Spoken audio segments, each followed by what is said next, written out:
working with 5 nonprofit organizations throughout the region to accomplish this monumental task of moving federal dollars to the organizations that need it most, that are working with frontline communities to advance local and global environmental justice initiatives. So a huge thank you to our partners, the Community Foundation of the Virgin Islands, Comprometidos in Puerto Rico, the New Jersey Alliance for Immigrant Justice, the New York Immigration Coalition, and BICNI. I know we have representatives of all 5 organizations here, so we're so grateful to be able to undertake this work with you, and I know the work is just beginning, so we've got a lot ahead of us. I couldn't imagine a better team to do it with. I also want to extend a heartfelt thanks to those policymakers, elected officials, and community leaders who have worked side by side with us from day one on this initiative to make sure that our vision and our application is as responsive, as reciprocal, and as inclusive and intersectional as possible. We deeply appreciate the partnership and leadership of Wanda Salaman, Executive Director of Mothers on the Move, who is serving in a leadership capacity, leading our community leadership board for this grant-making initiative. And we will forever remain indebted to all of those who trusted in our application and supported us along the way and are continuing to have conversations with us, focus groups, listening sessions, to make sure that as we continue to develop this work, we're making sure that it is serving the purpose intended. I want to thank those community partners, Friends of Puerto Rico, Union Community Health Center, the Ojate Group, the Point Community Development Corporation, Chaya CDC, the Ojate Group, Youth Ministries for Peace and Justice, NYC Parks, Alianza Americas, Bronx Council for Environmental Quality, the Bronx River Alliance, the Mary Mitchell Family and Youth Center, Union Community Health Center, Haciendo Acciones Socioecológicas Resilientes, Bronx Economic Development Corporation, and Bronx River Alliance, who are all with us today and who supported our application. We could not have done this without you, and we certainly could not have done it without the esteemed group of elected officials and leaders here on the stage with me. And so without further ado, I would like to introduce Tanya Tetlow, president of Fordham University. She is a trailblazer in academia, a passionate advocate for social justice. She has dedicated her career to creating transformative change within educational institutions. And under her leadership, we are really reorienting the University of Fordham around the most urgent and pressing issues facing our city and our nation. She stands at the forefront of an initiative that promises to empower communities and foster a more equitable society. So President Tetlow.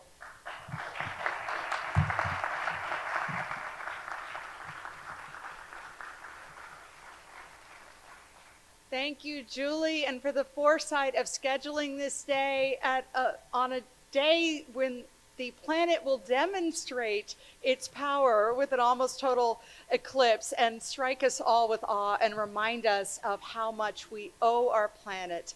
And so I am so proud to have Fordham be part of this work with so many of you. It is so very us, this idea of connecting science with justice, of thinking about how we waken people up to the dangers ahead and the chances to work together and inspire action and bring hope to an issue that can make us all despair and want to look away. And so to do that in connection with community is what Fordham has been about since 1841. We almost in many ways predate this neighborhood, and we are so very much a part of the Bronx and the world beyond that, and have deep connections to the entire region of Puerto Rico and the Virgin Islands and so much of this region that we will share. So we are thrilled to do this work, and I get to honor and acknowledge the many elected officials who are here today who have helped us be partners in this work. When we call, they answer. When we invite them, they come. And when we need them to serve as a voice for Fordham in the Beltway or at City Hall, we know we can count on them to have our back. Senate Majority Leader Chuck Schumer is with us this morning.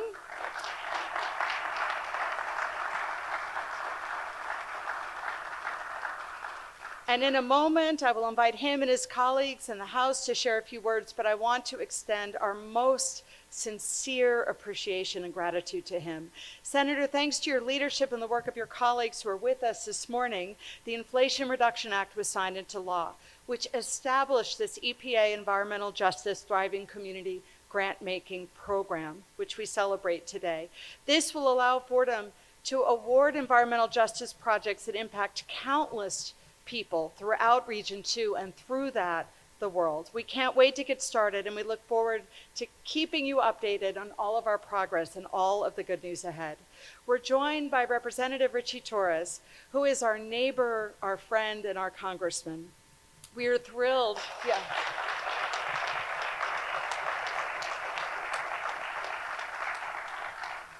He has been our partner with so many of the projects and initiatives that we do through our Center for Community Engaged Learning and the leadership of Julie Gaffney.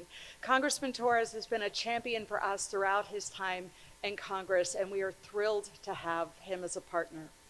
And we are about to be joined by Congressman Espaillat, who's on his way. Even though we're just outside of his congressional district, he works with us as if we're his own, and we are so grateful to what he and his staff have done with us in so many ways.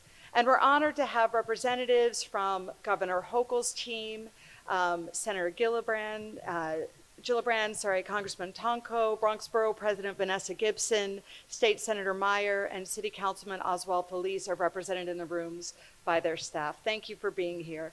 And we have representative from Westchester County Executive George Latimer and Ulster County Executive Jen Metzger's teams. So now I want to introduce our champion, our tireless fighter for the people of New York, Senator Chuck Schumer. Thank you. First, Fordham is a great institution, and I was great friends with Father McShane, your previous president. When he left, I felt very bad. For many reasons, he'd even take me to a nice Italian restaurant in the Bronx once a year. President Tetlow. But he did a great job. But wow, President Tetlow has just knocked him dead. She is such a great leader. And one of the great things about her, she's leading one of the finest universities, not only in New York, but in the country and in the world. And yet at the same time, she has her pulse on the fingers of the community and has done amazing community outreach, as this audience shows. So thank you, President Tetlow, for doing the great job you're doing. I want to thank my pal, my comrade in arms, Richie Torres. What an amazing member he is. And as you'll see, we were a great combination in making today happen. He's just a dynamo with representing a very diverse district and a district that's poor and needs help. So many people are in poverty, and there's no one better at being an advocate for the people of this congressional district than Richie. So we should have a round of applause for him. I want to thank my colleague Adriano Espaillat, who will be here shortly. Again, I could say the same things about him, and he is the first person from the Dominican Republic originally who is representing who's a congressman. So that's a great thing, and another ladder up. And of course, I want to thank Julie Gaffney, who has been so instrumental in the nuts and bolts of this wonderful organization. So I have always believed in helping the environment and stopping global warming. It's been one of the major passions of my career. And I was given the opportunity with the IRA, the Inflation Reduction Act, to get things done. And we did. The Environmental Reduction Act, which I passed as Majority Leader of the Senate with a lot of help from my colleagues, has done more for the environment than any piece of legislation ever passed in the Congress. And we're so proud of that. But we wanted to make sure, because so much of our environmental work, will go to building clean energy and things like that. What about all the grassroots communities who have represented people who have suffered because often when decisions were made, the poorest and people of color were the people who were most discriminated against in these areas. What would we do there? So I negotiated, and remember, the whole IRA was negotiated with me and Joe Manchin, and he wasn't the greatest friend of the environment. But I insisted, as we put the IRA together with the President Biden, who had full support, was fully supportive of both the strength of the IRA and the environmental justice piece. $60 billion of this bill will go to environmental justice communities, grassroots communities. But one of the problems is that the grassroots communities are so busy, as you all know. How many of you were part of a grassroots environmental justice community? As you all know, you can't afford a grant writer like some of the bigger places can. So how do we make sure that this money, this $60 billion, which is more than, it's hugely more than we've ever passed for environmental justice, which had been ignored in the past, how do we make sure the dollars flow to the real people who need it, the grassroots organizations who are not experienced at grant writing, etc.? So we devised a program whereby there would be intermediary groups that could help you, people who had good touch with the grassroots, but at the same time had access to the dollars. One of the groups, who was one of 7 environmental justice centers for another part of this bill, but doing the same thing, is We Act, led by the great legendary Peggy Shepard, who helped steer environmental issues and environmental justice issues, worked with me in creating the bill. But another is here at Fordham, and we couldn't have thought of a better place than Fordham to dispense this $50 million to go to grassroots groups. And the guy who came up with the idea of having Fordham do it, because he knew how good Fordham was and how this would be a great conduit, is sitting on this platform. And his name is Richie Torres. So I thank him for that. And as I said, we're a great partnership. So I'm so glad to see all of you here. I wanted to be here today. I have to rush down, drive down to Washington in a few minutes. I'll miss the eclipse. We don't have it in Washington. You have it here in New York. We have 3/4 of it. I think the Bronx, I'm from Brooklyn. So you get a little more of it than we do. I think we're at 88% and you're at 89% or something like that. But I'll miss it. But I wanted to be here because this is what we dreamed about when we put this bill together. And so I'm so glad. Now, how many of you are Fordham alumni? Anyone here a Fordham alumni? Well, guess what? I have 2 Schumer alumni in the audience. I have great people who have worked for me, and then they go on and do good things. And we have one of our leaders in this area who's the former assemblyman, I think from the 85th, I don't remember the district, 86, Victor Pichardo. And we have Kristen Walsh. Where's she? I didn't see her, but I was told she's in the audience. There she is, as well. So I've had a great staff, and they move on and do great things, and I thank them for that. So it's great to be here today. As I said, when Manchin and I sat in this little room and negotiated the greatest climate bill in the history of mankind, and by the way, this was a good little moment. So we put in about $360 billion for clean power, wind, solar, water, instead of oil, coal, and gas. And we thought it would be about $369 billion. It's now over $1 trillion that has gone into this, and all of it will go for people with new, good-paying jobs, union jobs, and special emphasis on people of color who have never had access to these construction jobs in the past. That's going to be great. We already are starting that in a couple of projects in Brooklyn, by Sunset Park. But it's now $1 trillion, and Manchin's mad. He said, "You didn't say it would be $1 trillion." I said, "While we're in that room, Joe, I was worried you'd ask for a cap, but you didn't, and I wasn't going to tell you to ask for it." So it's been hugely successful on both the environmental front and the clean energy front, and I'm so happy with that. So this is democracy in action. Meetings like this are happening around the country this week with institutions like Fordham that have such a good grassroots presence, reaching out to the community and being a funnel for the money and helping the groups put together the great way they can do things. And this is the beginning of a great success. So I'm proud also of New York. We did a CLCPA in New York. I helped lobby hard for that when some in the legislature didn't want it. But at the federal level, we're even doing better than New York. So it's great to be here. I thank all of you for doing the great work that you're doing, which is so important. I stand ready, whether it's President Tetlow or Richie who calls me or one of the groups who call me. We have Jackie Benavides from our office. Where are you, Jackie? And she'll be available if you need outreach in any type of way. And hey, Fordham, thank you for hosting this. Richie, thank you for making this happen. Ms. Gaffney, thank you for doing this every day. This is a wonderful day, a red letter. Can we say red letter at Fordham? Yes. Red letter day for Fordham and for environmental justice here in New York and in the Bronx. Thank you very much, everybody.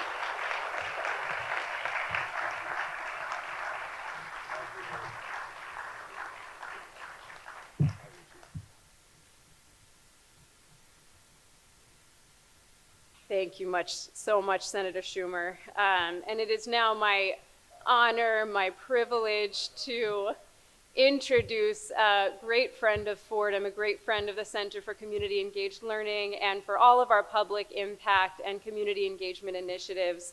And that is, of course, Representative Richie Torres, a dynamic, a visionary leader serving New York's 15th Congressional District. As the youngest member of the New York City Council when first elected, Representative Torres has continuously broken barriers and championed the rights of underrepresented communities. And it is true, you know, it was December 2022, and Congressmember Torres and I were visiting the Mary Mitchell Center. We've got Elena with us in the audience, and talking about federal funding for community-led initiatives. And Congressmember Torres pulled me aside and said, you know, we've got unprecedented funding from the Inflation Reduction Act that is intended to go directly to community-led initiatives, to go to grassroots initiatives, to go to frontline communities that are doing the real work on the ground locally in their neighborhoods.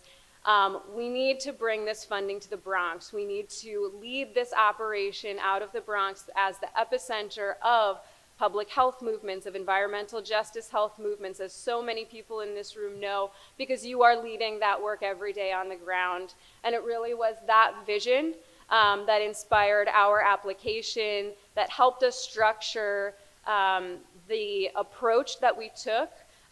We led from the start community conversations with partners in this room, with our collective Fordham in community, to try to build the most responsive, the most reciprocal grant-making initiative we possibly could. And so we are all here today because of Congressmember Torres. It is such an honor to share the stage with you and to welcome you to the podium.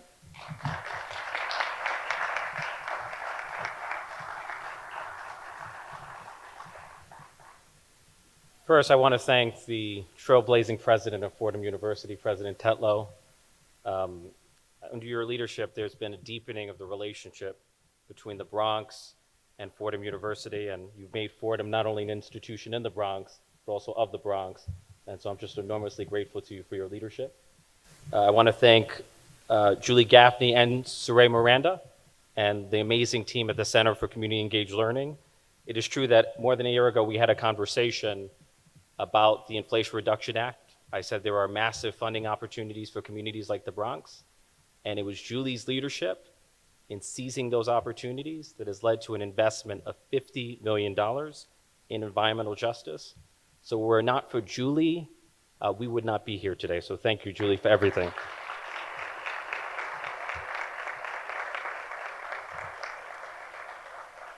And then I want to thank our Senate Majority Leader, Chuck Schumer, who is at the forefront of negotiating the Inflation Reduction Act. Mark my words, Chuck Schumer will be remembered as one of the greatest legislators in our nation's history. I have an image of myself when I'm a senior citizen speaking to my grandchildren. I look forward to telling them that I knew Chuck Schumer, I worked with Chuck Schumer, and he's one of the masters of the Senate in our history. The Inflation Reduction Act is not only the boldest climate legislation in American history, but it also represents a new paradigm in public policy. Right? It reflects an unprecedented commitment to equity and opportunity for communities that have historically been overlooked.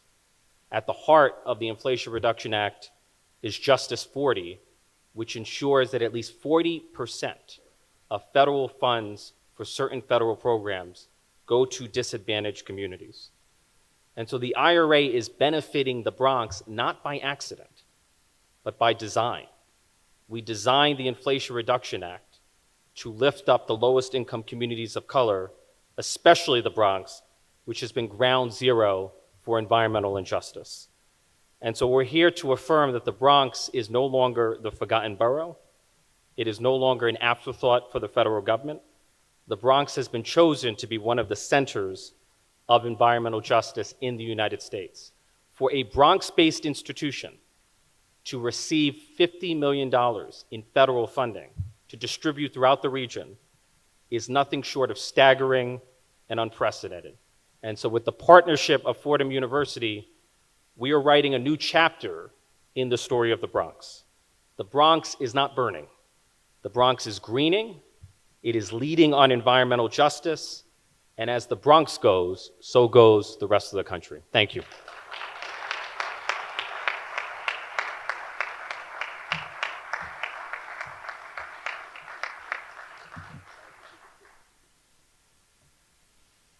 So it's now my pleasure to introduce two members of our statutory partner organizations who have been with us from day one as we were beginning to imagine what this grant maker could look like and how we would be able to reach all of the communities throughout Region 2. It is a big and a diverse region, including New York, New Jersey, Puerto Rico, and the U.S. Virgin Islands. And while there are through lines that connect environmental justice initiatives throughout, there are also deeply regional specific needs and interests and goals that the communities working there know best. And so joining us is Murad Awade, the Executive Director of the New York Immigration Coalition, an umbrella policy and advocacy organization that represents over 200 immigrant and refugee groups throughout New York. With his profound understanding of the challenges facing immigrant communities and his rich understanding of the intersectionality, the intersection between migration justice and environmental justice, he's really at the forefront of this campaign and the campaigns of so many other social justice initiatives, including leading access to education, to health care, and of course to work combating climate injustice, combating environmental stressors, and his leadership has been instrumental in driving positive change throughout New York State and nationally. He is a true visionary, and it is his partnership that has allowed us to come to this point, and the work is just beginning. We are getting ready for 3 years of deep partnership with him, with his organization, and with the many, many organizations that he represents and works with, supports, and uplifts daily. So, please, Murad.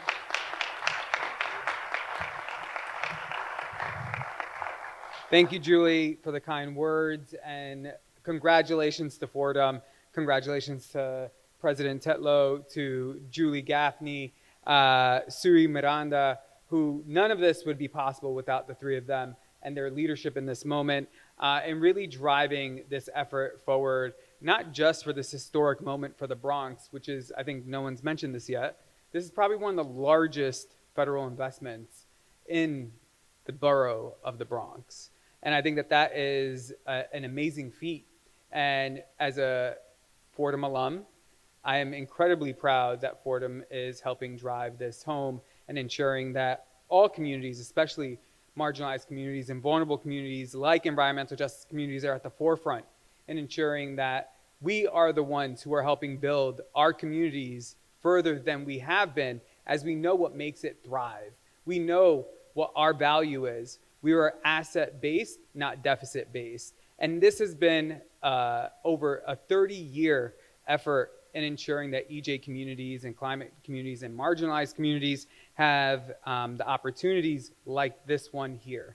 So a huge congratulations to Fordham and all the statutory partners from across Region 2 and New York State, New Jersey, Puerto Rico, Virgin Islands.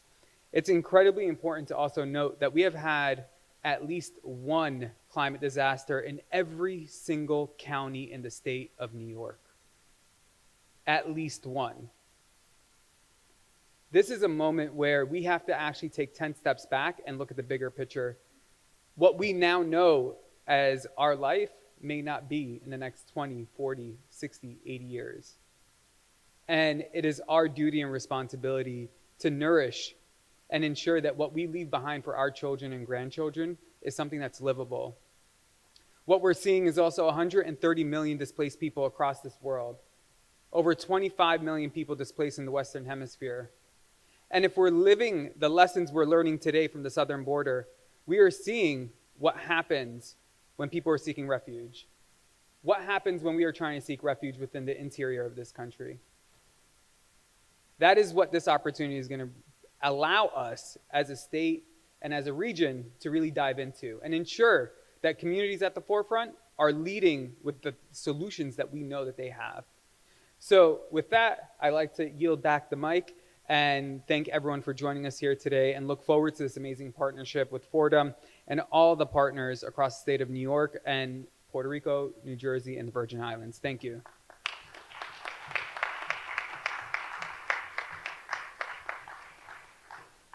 Thank you so much.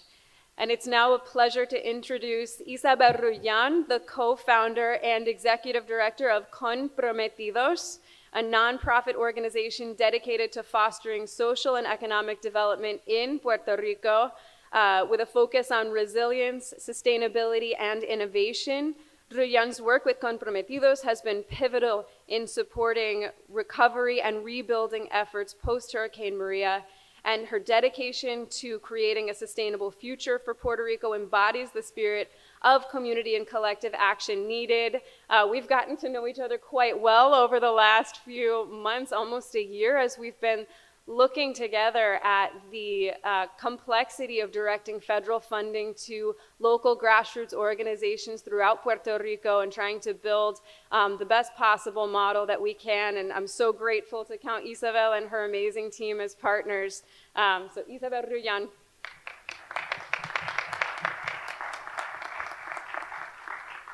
Good morning to all. It's an honor. We are honored and grateful to be here today. I want to thank Fordham University, Surey Miranda, and Julie Gaffney for trusting Comprometidos and choosing us as the statutory partner representing Puerto Rico and the Virgin Islands. Comprometidos is an organization that I co-founded with a group of friends 12 years ago because we realized that we couldn't pretend that the government alone was going to solve the problems the island faced, and us as citizens had to take action. And since then, we have supported over 65 nonprofit organizations across the island, whether it's with funding, technical support, or mentorship, distributing over $3.3 million and creating an economic impact of $40 million. In that process, having responded to over 5 natural disasters, we've realized that grassroots organizations and community leaders are the first responders, because they really know what the needs are of the communities, because they are part of the community. We also have learned in that process the many challenges and the limits that they have, the barriers that they have in accessing federal funds, starting in our case with a language barrier. So in that case, we really see the huge impact that this fund and grant is going to have in the island, and we really look forward to working together. I also want to take the opportunity to thank Congressman Richie Torres, who has been a great advocate of Puerto Rico and all of our communities. So thank you so much. Looking forward to working together. I have already, as Julie said, have been working closely with their team, and I can see the force that they are. And looking forward to working also with other organizations in the island. I have here Segarra Mormon, Hacer, who are also leaders in the environmental protection and climate change space. So looking forward. Thank you.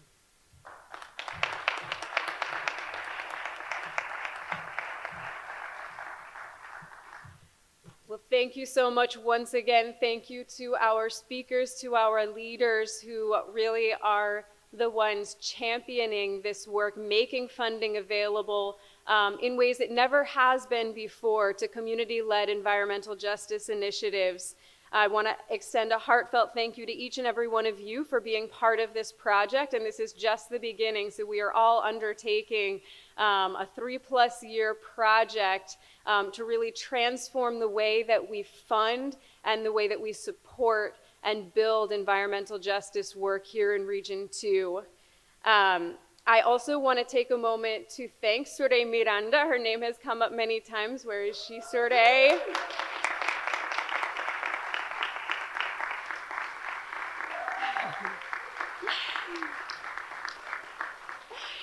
Surey, wherever she is, and she will be with us throughout the day, is my co-director of this project. She is someone that I work hand in hand with on a daily basis.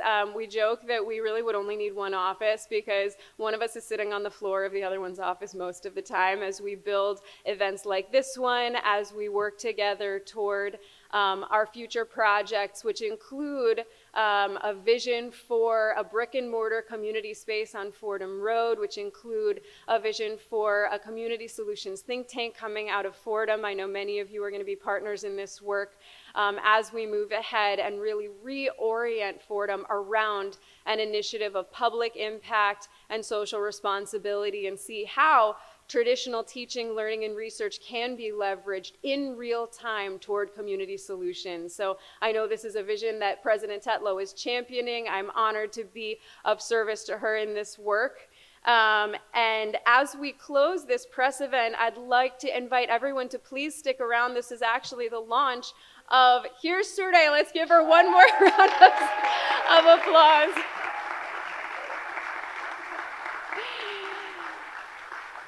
And perfect timing, because she is the true architect of much of what you're going to see in the rest of this day, this Climate Action Summit. It is our second inaugural, it is our second Climate Action Summit. Last year was our inaugural Climate Summit, which we did outside. Today you all are inside, so you'll be much more comfortable, except for when you want to pop out to see the eclipse. At noon, we have a phenomenal and deeply inspiring keynote featuring Dr. Ayanna Elizabeth Johnson, who is a rock star marine biologist, policy expert, leading voice in the fight against climate change from a position of hope. So I encourage each of you, if you can, to stick around, check that out. We then have panels in the afternoon featuring pathways for federal funding to community organizations, and also exploring the future of higher education and sustainability and environmental justice. Where can institutions like Fordham go to really lead on these initiatives? And I also want to flag for you that down in the gallery, as you're making your way out, getting some refreshments, we do have tables from community organizations that are leading environmental justice initiatives, industry partners, student organizations that are looking to get involved and to build the movement. So please do spend some time, connect with those members of our community who are really doing a lot of that work on the ground. So thank you once again. Thank you for being part of this historic day. And I hope that you enjoy our Climate Action Summit 2024.